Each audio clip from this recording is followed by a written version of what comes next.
Salsassin has made a new show. In this particular show, Salsassin tries to again show his jealousy of Dr. Winters. Salsassin is so jealous of Dr. Winters that the fool spends most of his time trying to discredit Dr. Winters and his research. He tries to talk about Dr. Winters' book, but he has written a book. Salsassin has no book. Yet Salsassin likes to act as though he is the debunker of the all scholars. He tried to attempt to show that Dr. Winters doesn't have a master's degree from the University of Illinois Champaign-Urbana. But as you can see, his film shows that Dr. Winters does have a master's degree in social science from the University of Illinois. He earned this master's degree not like Salsassin. He worked hard. Dr. Winters is a very astute and knowledgeable scholar. Salsassin has attempted to portray Dr. Winters as trying to perpetuate lies. And yet, when you look at Salsassin's film, it shows that everything that Dr. Winters has said is true. It shows that Dr. Winters was a teacher at St. Xavier University where he taught linguistics. It shows that Dr. Winters did make and present papers at various conferences, you see. And even in his posts, they recognize that there may have not been total peer review, but there was some peer review. You can't just present a paper at a conference without it going through some peer review process. People have to decide that your paper is acceptable for that particular conference. It doesn't matter in a sense that it's not published in a journal. Peers, your anthropological peers have to, in a sense, look at it. They have to decide that it's acceptable. It also shows, in a sense, that Dr. Winters has made presentations at the AAA conference. He's made presentations at the Central States Conference. Again, Salsassin, where are your presentations? I say you don't have any, fool, because you're too stupid to be able to do anything. You spend your time trying to follow Dr. Winters, and Dr. Winters makes you look like a fool each and every time. You try to attack Dr. James L. Guthrie's work. Dr. Guthrie's work outlined that there are many Indian groups that have African genetic material. You call him, in a sense, some hyperdiffusionist. It doesn't matter what you call him. The fact is that the man presents research.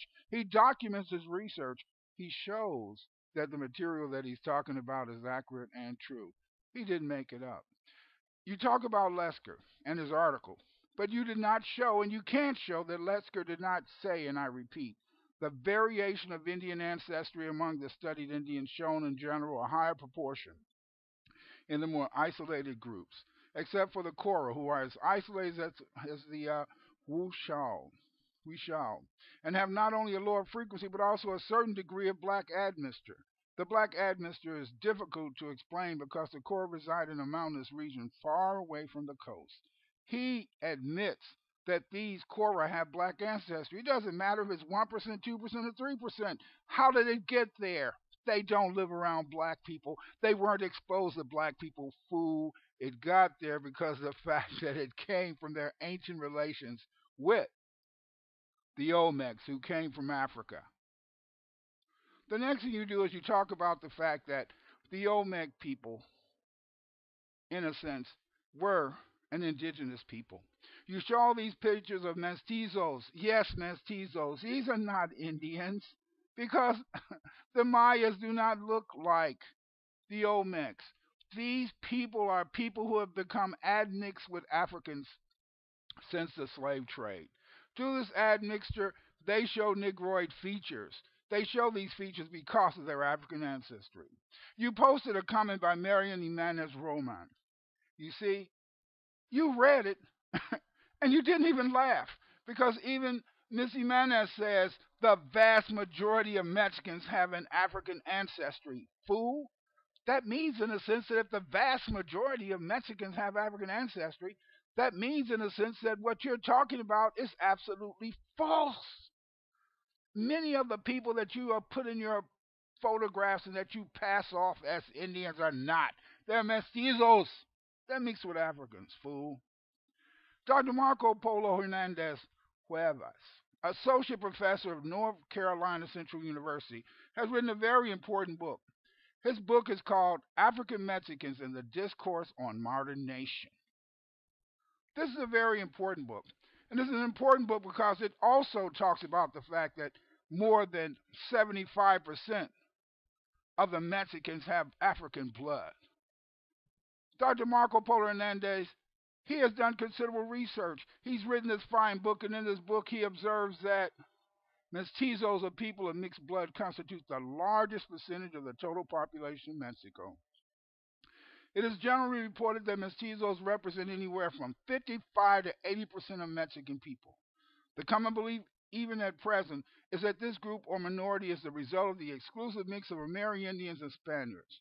This partial truth was disseminated in Mexico and outside the country during a period herein identified as a cultural phase of the Mexican Revolution, 1920 to 1968.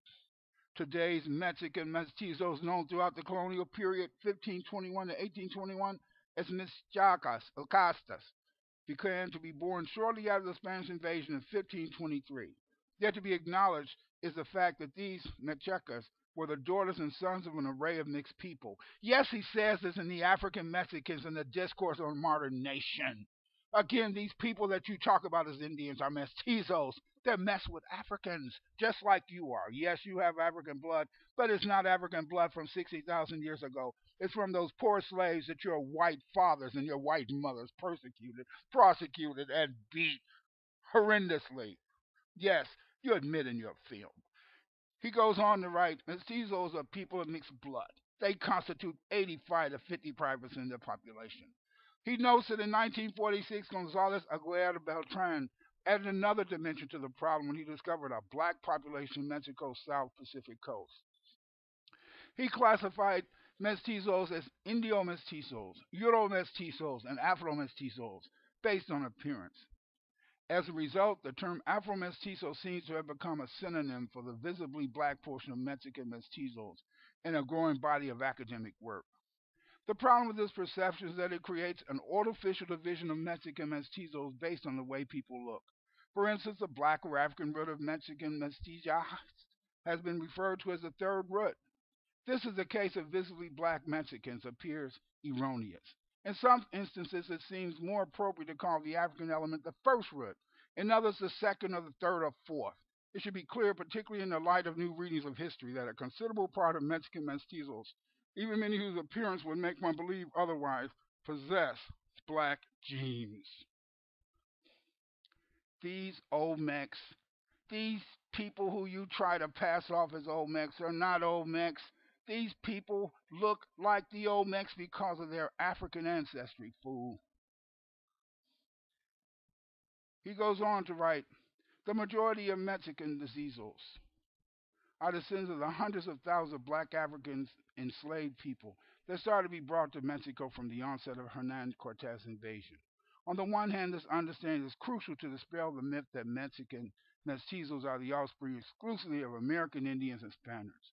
On the other hand, it is important as it helps clarify that when visibly black Mexicans are referred to, it is not a reference to a separate group, it is a reference to a portion of Mexicans that due to their looks alone were singled out by the racialist Criollos thought they controlled the discourse on the nation during the cultural phase of the revolution. Again, what this says is that those people who you are trying to demonstrate and pass off as Indians are nothing more than simple mestizos. This is what Hernandez says. He makes it clear that you are a liar as usual. You even posted the statement of Marian Imanez, and she says the vast majority of Mexicans have African ancestry. You are a liar. You are a fool. And yet, you are a simpleton. Because you attempt to deny what is evident and what is real. And what is evident and real is that the vast majority of Mexicans have African ancestry due to slavery. And as a result of slavery, these pictures that you pass off as Indians are nothing more than mestizos. You are a liar. You are a fraud. You should be ashamed of yourself. Stop stealing the heritage of the great African people who formed the Olmec civilization. You racist.